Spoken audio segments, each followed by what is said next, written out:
হয় অৱশেষত 10 মাহৰ অন্তত কিছু হাঁহি বিৰিঙাইছে লাইকাবাসীৰ চৰকাৰে পুনৰ সংস্থাপনৰ ব্যৱস্থা কৰাৰ প্ৰতিশ্ৰুতিৰে এই চলিত বৰ্ষৰ ফেব্ৰুৱাৰী মাহতে জাগুনৰ যি অস্থায়ী শিবিৰত লাইকাবাসীৰ প্ৰায় 160 পৰিয়ালৰ লোকক সংস্থাপনৰ ব্যৱস্থা দিয়াৰ প্ৰতিশ্ৰুতিৰে ইয়াত জাগুনৰ এখন অস্থায়ী শিবিৰত থৈছিল আৰু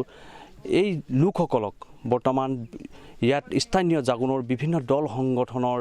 প্ৰতিবাদ আৰু বাধাক নেওচি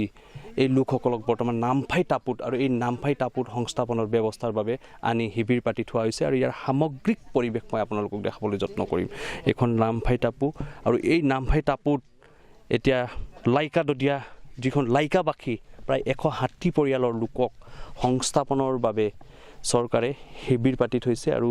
কিছুদিন পাছত হয়তো চৰকাৰে এই লোকসকলৰ যি মাটিৰ সংস্থাপনৰ ব্যৱস্থা সেই ব্যৱস্থা কৰিব আৰু ইয়াৰ সামগ্ৰিক দৃশ্য আপোনালোকক দেখুন আৰু এটা কথা উল্লেখ কৰিব লাগিব যে যিসকল লাইকাবাসীয়ে পুনৰ এবাৰ কৈছোঁ প্ৰায় 10 মাহ ধৰি জাগুনৰ এখন অস্থায়ী শিবিৰত বসবাস কৰি আহিছিল আৰু এই লোকসকলৰ মুখত বৰ্তমান অলপ হ'লেও হাঁহি বিৰিঙাইছে মোৰ সৈতে কেইগৰাকীমান লোক আছে তেখেতৰ সৈতে যাম কথা পাতিম কি কয় এই মুহূৰ্তত অনুভৱ কেনেকুৱা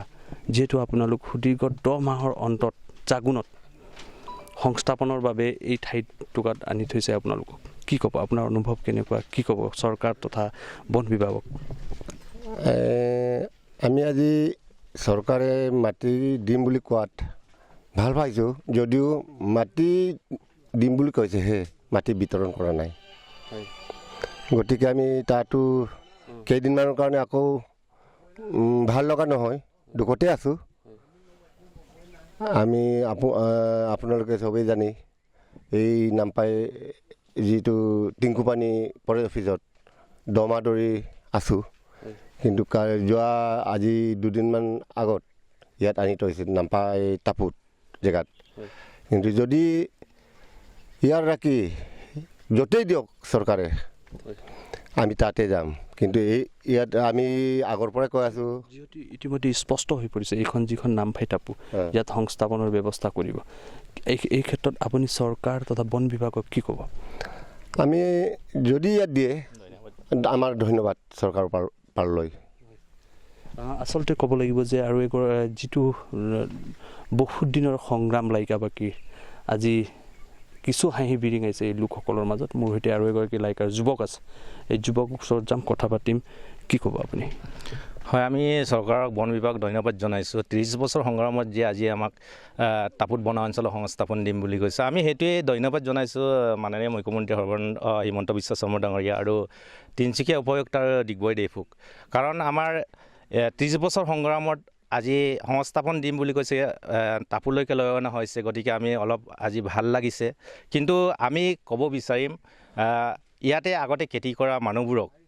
যাতে সংঘাত নোহোৱাকৈ আমাক সংস্থাপন যিহেতু এই যিটো টাপু এই টাপু অঞ্চলত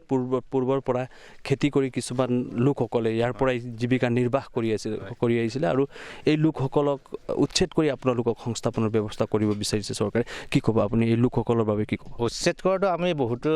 দুখিত কাৰণ এখেতসকলে ইয়াৰ পৰা এমুটি লৈ ল'ৰা ছোৱালীক শিক্ষা দিছিলে আমি সেইটো বেয়া লাগিছোঁ কিন্তু আমিও ভূমিহীন ডিব্ৰু-চৈখোৱা নেশ্যনেল পাৰ্কখন সুৰক্ষিত কৰাটো আমাৰো নীতি নিয়ম আছে আমিও বিচাৰিছোঁ ডিব্ৰু-চৈখোৱা নেশ্যনেল পাৰ্কখন সুৰক্ষিত হওক আৰু অসমৰ সম্পদ গতিকে আমি ভূমিহীন চৰকাৰৰ পৰা আমি মাটি বিচাৰিছোঁ গতিকে চৰকাৰে আমাক টাপুত সংস্থাপন দিম বুলি কৈছে গতিকে যাতে এই খেতি কৰা মানুহবোৰ সংঘাত নোহোৱাকৈ এখেতসকলকো প্ৰয়োজন সাপেক্ষে ভৱিষ্যতলৈ জীয়াই থাকিব পৰাকৈ এখেতসকলকো মাটি দিব লাগে আমাৰ লাইকা 160টা পৰিয়ালকো ভৱিষ্যতলৈ ভালকৈ থাকিব পৰাকৈ চৰকাৰে ব্যৱস্থা কৰিব লাগে সেইটো আৰু এগৰাকী মহিলা আছে মহিলাৰ ওচৰত যাম কি কয় আপোনালোকৰ অনুভৱ কেনেকুৱা বহুত দিনৰ মূৰত আচলতে কি ক'ব এই বাইদেউ এগৰাকী আহি আছে কি ক'ব আপুনি আচলতে 10 মাহৰ পাছত জাগুনত আপোনালোকে ইয়াৰ সংস্থাপন দিম বুলি চৰকাৰে আনি থৈছে কি ক'ব আপুনি